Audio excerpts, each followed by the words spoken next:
Taking the time out of your busy schedule to talk to me. You're just 3 months out from the start of the President's Cup. You must be itching for the opportunity to take that trophy off Freddie and the American team.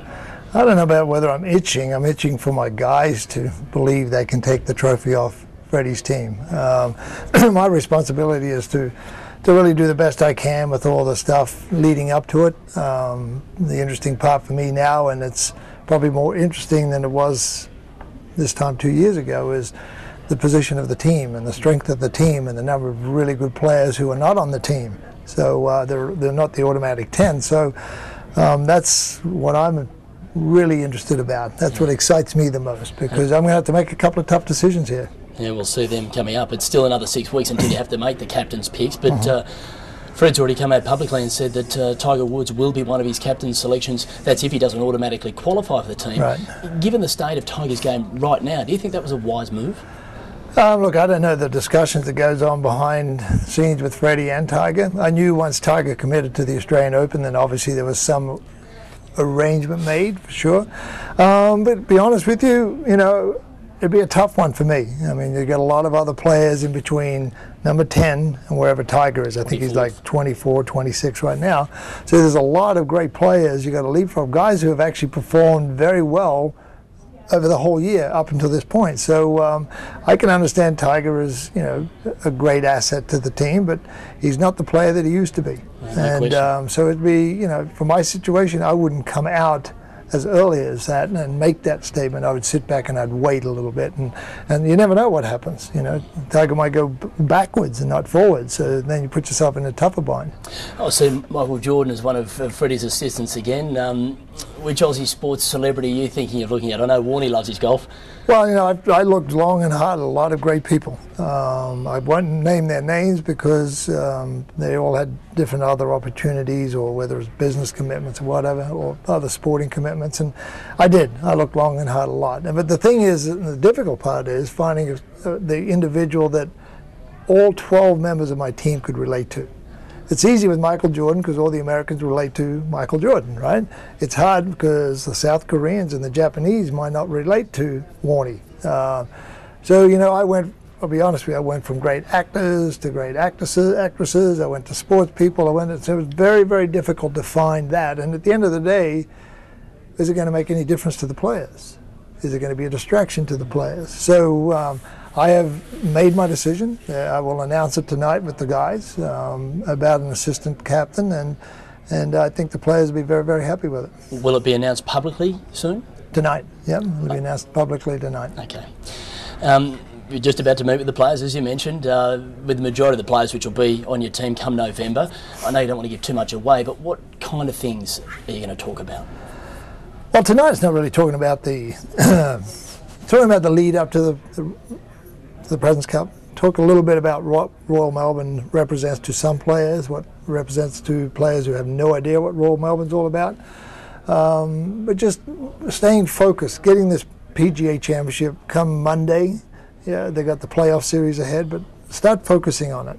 Start acting like a bit of a team. Start talking to each other on the driving range. Start relating to other people's games. Would I enjoy playing with X if I was asked by the captain to play with him? If I wouldn't like to play him, make sure it's known to the captain or the vice captain, assistant captain, because you need to be able to understand how a team works and gels together. So that's that type of thing we'll talk about. You alluded to it just a moment ago. Last week in particular, just a great example of how well your boys are playing. The WGC, I think there was 4 or 5 of the guys in the top 11 on the leaderboard. Mm-hmm. You must be excited the way your team's shaping up.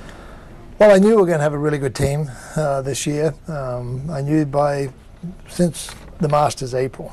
When Scotty and Jason and Jeff Ogilvy were right in the thick of things up there at Augusta, I said, yeah, this has got a good feel this year. 3 out of my top Aussie guys playing in Australia. You want all those 3 top Aussie guys on your team in Australia, so you really got a quarter of your team taken care of.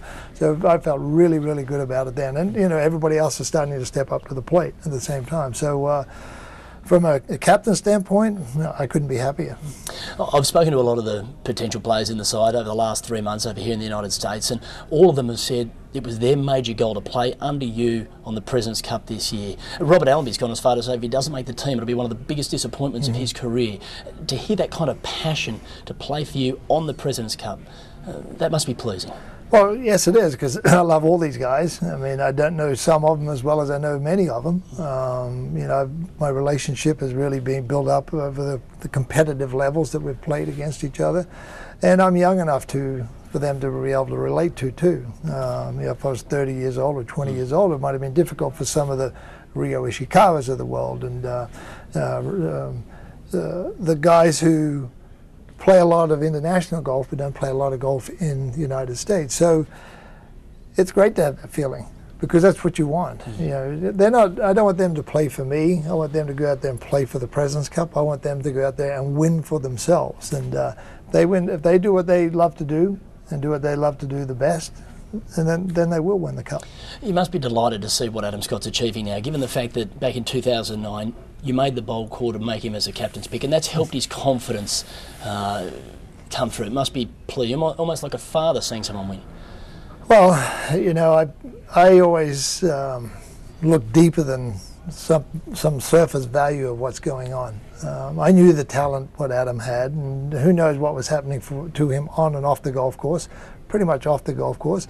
And I'm not the one to delve into that. That's his business over there. But I knew the quality of player that he was. And sometimes just getting a little bit of a boost allows that to open up that floodgate of whatever it is within a person's competitive juices. And it did it with Adam. It wasn't specifically that invitation, maybe, maybe not.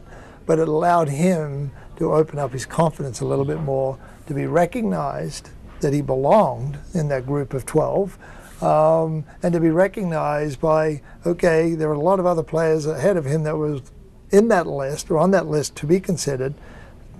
Take the confidence of the fact that I was chosen to be on that team. So, and he has. He stepped up to the plate, and I'm very, very proud of him. And I think his future now is probably brighter than it's ever been in the past. And that's saying a lot, because he's done very, very well for himself.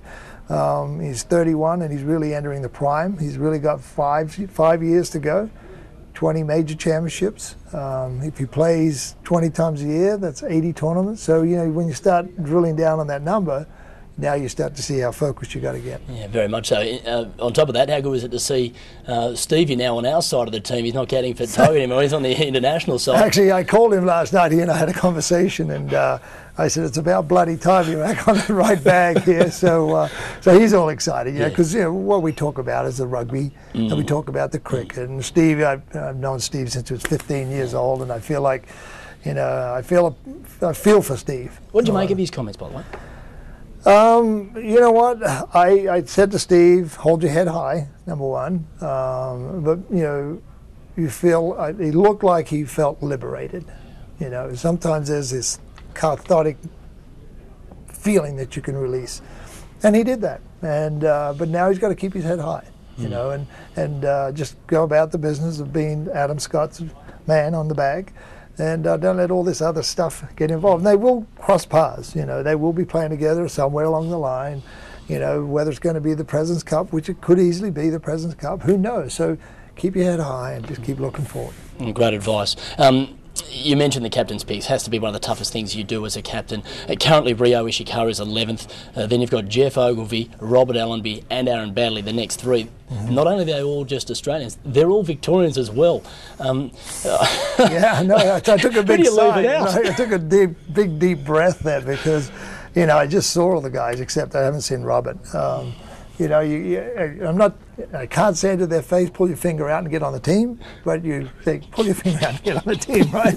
Make my life a little bit easier. But there's so many other guys, too, who are outside of Victoria who want to be on that team. So that's what I said a few minutes ago. It's come September, 6 weeks from now, that decision, or those decisions that I make, are going to be really tough, assuming, and I'm going to make this prediction, all my top guys will keep playing the way they're playing, because the game of golf doesn't disappear that quickly. If you're playing well, you're going to keep that mojo going for another 3 months. It's only 90 days, probably only for them in that period of time. They'll probably play 6 tournaments, something like that. So they'll keep their mojo going into that. So I'm not worried about them. I just would like to see certain other players get on the team. Tim Clark's currently 9th in the standings. We know he hasn't teed it up since he pulled out of the Players back in mid-May. He was your bulldog up in Harding Park. I know you loved having him on the team. What's his situation? Is he actually going to be in the mix? Well, Timmy, I think he's debating that right now. I think he's in a situation where we'd love to have him on the team. You know, whether he can get out there and play on a consistent basis to protect that number 9 spot, as you say, it's going to be up to him. I know he has some health issues. There's nothing worse than trying to play with an injured wing. It's tough. I've tried to do it before, but you know, Timmy was a pit bull. His enthusiasm and his performance and the way he gelled with the team, the way he pulled the team together, tremendous asset for us. And you know, I'm hoping he'll be there. No question about it. But I think every other 11 players want him there too. Yeah, Reg, you've been the biggest ambassador Australian golf's ever had. This summer coming up, it's a huge field already confirmed for the Australian Open, into the President's Cup, into the PGA celebrating its centenary. How big is this summer of golf going to be for Australia? Well, I think Australia should realise how lucky they are. I think the PGA, by shuffling around the events to get the Australian Open before the President's Cup, was a very gutsy move, bold move, and probably the right move in the long run. And it was good for the game of golf. And you're seeing that because, I mean, I spoke to a lot of American players out there too today, friends of mine, who are talking about playing in the Australian Open. And so Australia should embrace this. It's not going to come around very often. It's like the 2000 Olympics, right? When the Olympics was won by Sydney, it wasn't won by Sydney, even though it was, but it was the Australian Olympics. When we go to Melbourne, play Royal Melbourne for the President's Cup this coming year, we are going to Melbourne. We're going to Australia. We're going to go to our home country, to most of our home countries, and we want to go there and win the cup. So, from my perspective, you know, keeping the guys ingrained in that process is going to be there. In the 90s, you inspired Wayne Grady, Ian Baker Finch, Steve Elkington, all to major success. Right now, we're seeing with Jason Day and Adam Scott, 2 players who might do the same thing. Do you feel that way? Oh, it's not a matter if, it's a matter of when. They're both good enough. They both have the skill set to do it. For Adam to do what he did at Firestone, I know the golf course very, very well. It's a great golf course. It's a great players' golf course. If you can do that around Firestone, you can do that anywhere. I'm telling you that, because it's just the players' place to play. So it again, making sure your game is right, coming there at the right time. Jason Day, I think, is probably the great star on the horizon. Well, he is a star now, but he's the new star. I think I like his game, I like his demeanor, I like where he came from, you know, and where he came from to where he is today. He stayed very, very humble in that whole approach. He's respected the tough past that he's had, and he just absolutely respects where he is here today. He doesn't take it for granted. So I think he's got a tremendous, tremendous future ahead of him. Certainly seems like an exciting decade ahead. Finally, you've won this President's Cup as a player back in '98 Royal Melbourne. What will it mean to you in your career to win it as a captain? Again, I'm not going to say winning it for me as a captain. I want the players to win it for themselves. I really do. I was lucky enough to be asked to be the captain, and I accepted that responsibility, because being a captain and a non-playing captain is a totally different set of responsibilities. I do understand exactly what a player needs to go to an event, to feel good about his game, to prepare the best he can for the Thursday. So I want the players to win it for themselves. I've said that before, and I'm going to say it, and I'm going to be consistent, because it's not about me. It's about the 12 players who get on this team. They have to go out there and do the hard work. They have to go out there and beat the guys. They have to feel the adrenaline and the heat of the battle. So let them win it for themselves. Greg, very excited for it. I can't wait for November. I wish I could wind the clock forward already, but all the best for it. We're cheering you on. Cheers, mate. Thanks very much. That's fantastic. Okay.